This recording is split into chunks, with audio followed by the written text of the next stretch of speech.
अस्सलाम वालेकुम मेरे प्यारे दोस्तों, आज मैं आपको एक ऐसी कहानी सुनाने जा रही हूँ जो हमारे दिलों को तवक्कुल अल्लाह की गहराइयों से आशना करेगी। मदीना की बस्ती में एक छोटी सी कटिया में फातिमा रहती थी।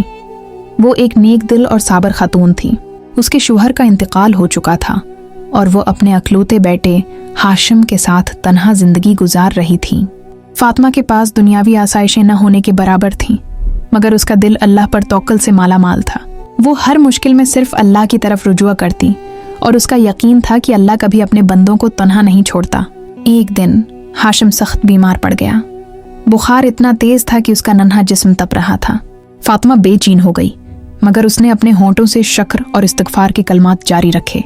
पड़ोसियों ने उससे कहा कि किसी हकीम को दिखाए, मगर उसके पास पैसे नहीं थे। फातिमा ने तहज्जुद की नमाज अदा की और रो रो कर अल्लाह से दुआ मांगी, या अल्लाह, तो ही शिफा देने वाला है, तो ही मेरा और मेरे बेटे का सहारा है। अल्लाह ताली कुरान मजीद में फरमाता है, और जो कोई अल्लाह पर तवक्कुल करता है तो अल्लाह उसे काफ़ी है। सूरह तलाक 3। फातिमा का ईमान इस आयत पर पख्ता था। वो जानती थी कि उसकी हर मुश्किल का हल सिर्फ अल्लाह के पास है। सुबह का वक्त था। हाशिम की हालत में कोई इफाका नहीं आया था। फातिमा ने उसके सिर पर ठंडे पानी की पुटियां रखीं। उसी उसना में एक बूढ़ा शख्स उसकी कटिया के पास से गुजरा। उसके हाथ में ताज़ा खजूरों का एक टुकड़ा था। उसने फातिमा को परेशान देखकर पूछा, क्या बात है बेटी, तुम इतनी गमगीन क्यों हो? फातिमा ने रोते हुए अपने बेटे की बीमारी का बताया और कहा कि उसके पास इलाज के लिए पैसे नहीं हैं। वो बूढ़ा शख्स मुस्कुराया और कहा, बेटी, घबराओ नहीं, अल्लाह बड़ा मेहरबान है। मैं तुम्हें एक हकीम का पता देता हूँ जो बहुत नेक और काबिल है, और वो ज़रूर तुम्हारे बेटे का इलाज करेगा। उसने फातिमा को हकीम का पता बताया और साथ ही खजूरों का टोकरा भी दे दिया ताकि हाशिम कुछ खा सके। फातिमा हकीम के पास पहुंची और जब उसने अपने बेटे की हालत बताई तो हकीम ने बगैर किसी फीस के उसका इलाज शुरू कर दिया।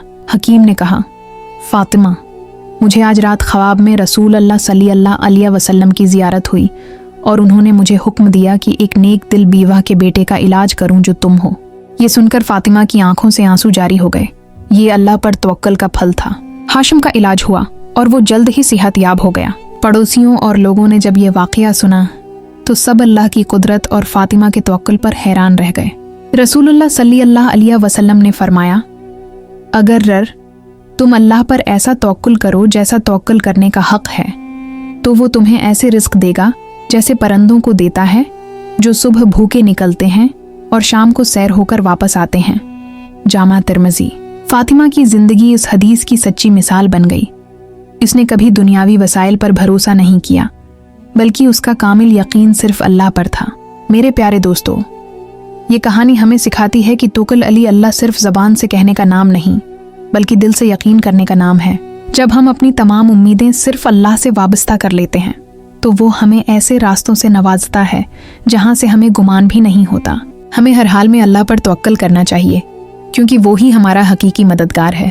ए अल्लाह, हमें तवक्कुल की सच्ची नामत अता फरमा। हमें हर मुश्किल में तेरी तरफ रुजुआ करने की तौफीक दे।